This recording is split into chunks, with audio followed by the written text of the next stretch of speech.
Here you are, face to face in this trashy bar. Another glass and I am going places. Makes me laugh about the irony of everything. I like the way you're thinking. I don't really care about the music on the dance floor. I don't really mind. All the smoke is in the bathroom. I don't care at all, baby. Hi, I'm Crystal. And I'm Brandon. And we just wanted to make an entire video dedicated to our fertility journey so we can really look back on this and hopefully be appreciative of where we were and where we are hopefully soon. Yeah. So I started birth control when I was 14 for acne, and I've always known that I wanted to be a mom and to have a family. So when I was 18 and I met Brandon, we talked from the very beginning about wanting a family and wanting to have kids. And so I figured that I had been on birth control for 4 years and that I should kind of give my body some recovery time. So I went off of birth control, and I also went off of some other anxiety medication and stuff like that that I was on, just to really prepare and let my body really recover and figure itself out. When I first got off birth control, I had really weird irregular cycles. Some were really long, some were really short, some were really heavy, some were really light. There was no rhyme or rhythm, there was no pattern. I just thought that it was my body recovering from the birth control and trying to regulate itself, so I didn't really think anything of it. So in September of 2014, we both knew that we wanted to be together. So we figured that if it happened, it happened. We weren't trying, but we weren't preventing. Yeah. We weren't any kind of prevention or contraception or anything like that. In April of 2015, we started actively trying. And when we first started trying, we tried everything. We really committed. We didn't like start out slow. Like, we really tried everything. And I started taking tons of vitamins, prenatal vitamins. I had Brandon was taking vitamins. Yeah, like a 1 a day type vitamin. For the one that we read was good for sperm. And I took digitals and strip ovulation tests twice a day. And I had 2 different apps that I recorded everything on. My cycles, my ovulations, my basal body temperature I took every morning, my symptoms. We really tried everything. I was doing so much research. Anything that I read that was like, it might help, we were doing. Which probably wasn't a good thing. No.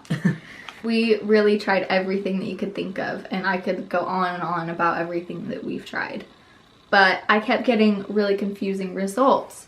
Like on the ovulation tests a few months, it told me that the digitals told me that I had ovulated 3 times that month, or that I hadn't ovulated at all, and my basal body temperature was just all over the place. I mean, and my basal body temperature was just all over the place. So I couldn't really figure it out. There was no pattern, no rhythm to anything that was going on. Yeah, so everything was random. So it was really stressing me out, and I was obsessing over it, and it was just really hard. So after a few months of doing all of that, we decided that me stressing out and obsessing about all of these different things and all of these different results was just hurting our chances more than anything. So we decided to just stop doing all of that and just try a more natural approach. I mean, we didn't really go with the flow. I still kept taking vitamins. He still kept taking vitamins. And we had sex 2 or 3 times every 2 or 3 days, and then more frequently during the middle of the month when we thought that I might be ovulating. But I didn't track anything. But yeah, I was pretty much guessing because of how random everything was. Yeah.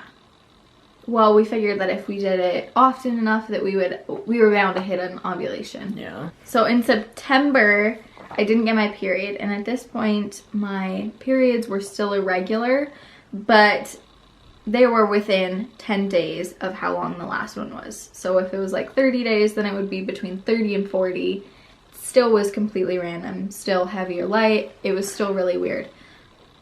But I didn't get my period, and it had been a really long time. The longest that I had ever gone. It was about 50 days.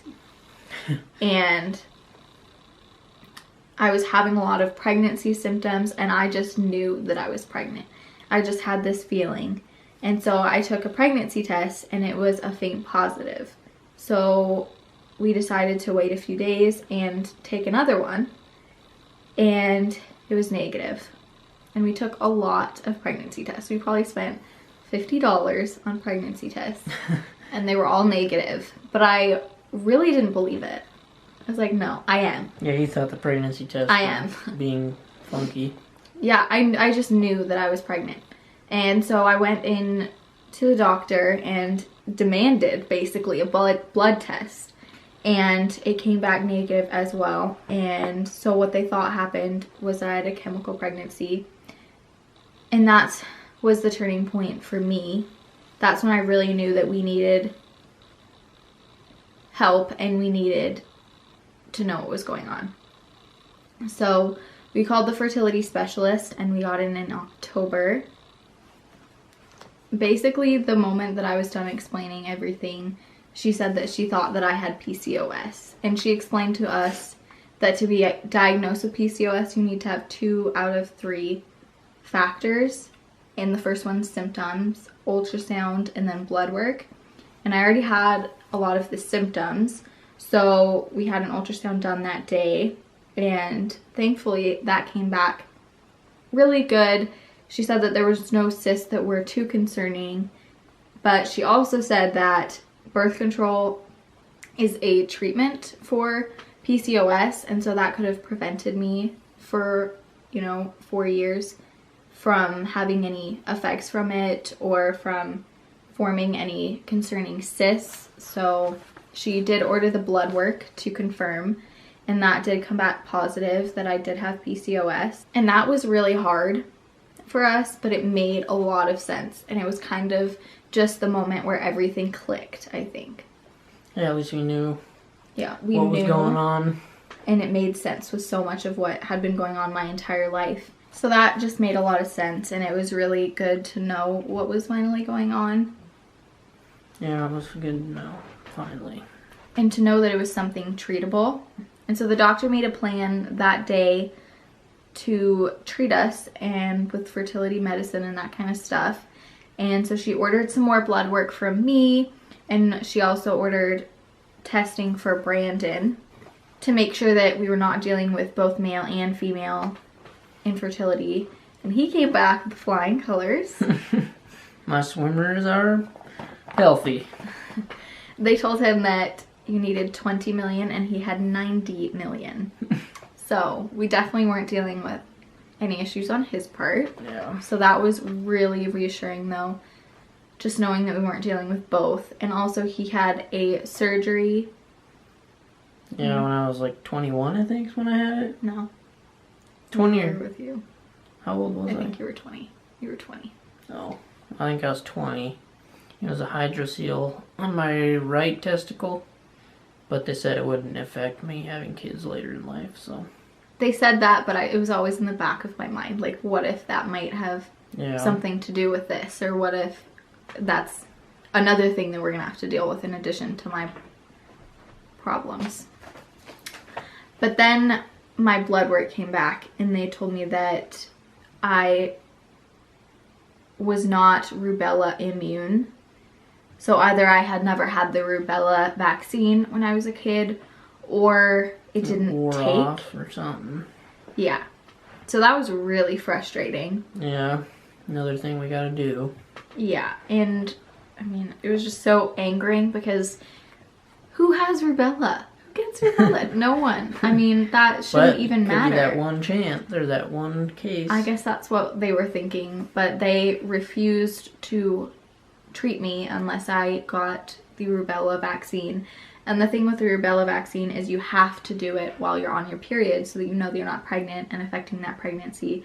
And then you have to wait and protect for 30 days and then wait till your next period basically to start treatment. And that was really frustrating because at this point I was having 40-day cycles. So that's not 2 months to me, that's 80 days. And it could be longer, you never knew. So that was really frustrating. I waited for my next cycle and I got the rubella vaccine, and then we protected for the rest of that cycle. And then when I started my next cycle was when we could finally start getting things moving. The next cycle I had my HSG, and that was horrible. That's basically where they put dye up your tubes. Yeah, but it's a lot more invasive than that. It was horrible to see if the dye can flow through your tubes openly to see if you have a blockage. And I did pass with an A+, so that was really good that I was not blocked, but that was horrible. Yeah, I had cramping. Bad. I had cramping for days. It was horrible. But they also told us that we were more likely to get pregnant that month because, you know, you were flushed out, you were cleared out, you were more open. So I was really hopeful that maybe, you know, maybe that's just all that it took. So they did blood work and labs during that cycle on day 21 to see if I ovulated, and I didn't, which was hard, knowing that, I mean... Yeah, it was kind of surprising. It was surprising because so far in all of the, like, 4 months or whatever, 3 months that we had been taking blood work and seeing if I ovulated, I had been ovulating. It was just completely random times. Yeah. So that was really concerning, knowing that, you know, it was worse than we thought it was. Mm-hmm. So then I started Agestin to induce my period, and I took Agestin 5 milligrams for 10 days, and then 3 to 7 days after that my period would start, my next cycle would start. So I did start my cycle on the 19th of January, and so that's basically where we are. So this is going to be our first month, our first cycle of treatments.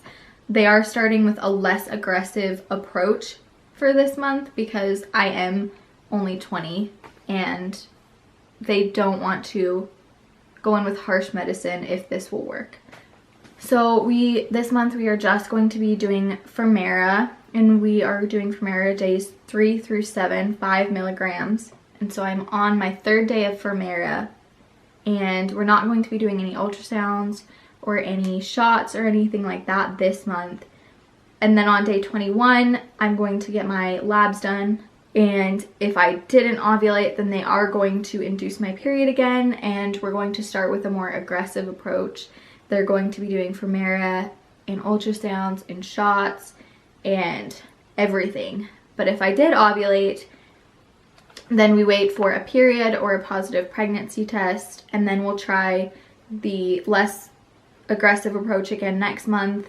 And basically for 3 months, if I do not get pregnant after the 3 months, then they'll start doing the more aggressive approach. Or if within that time I don't ovulate for a month, then they will automatically start the more aggressive approach. We're basically just going to see if my body can ovulate on its own, and maybe this is all we need, and maybe we'll just get pregnant. Hopefully. Yeah. Wouldn't that be nice? Yeah, it'd be really nice. So this month we're just going to really try to stay calm and relaxed and just ovulate. We're gonna ovulate. Try to stay relaxed. And we're supposed to, she recommended that we have sex every 2 to 3 days, and then every other day towards the middle of the month, between day 10 and 18. So hopefully we get pregnant without having to use the more aggressive approach, but yeah, because I don't want to have to give you shots. We might have to have Brandon's mom do that. So thanks for watching.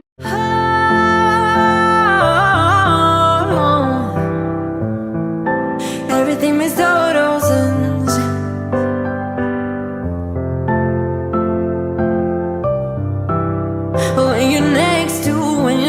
next to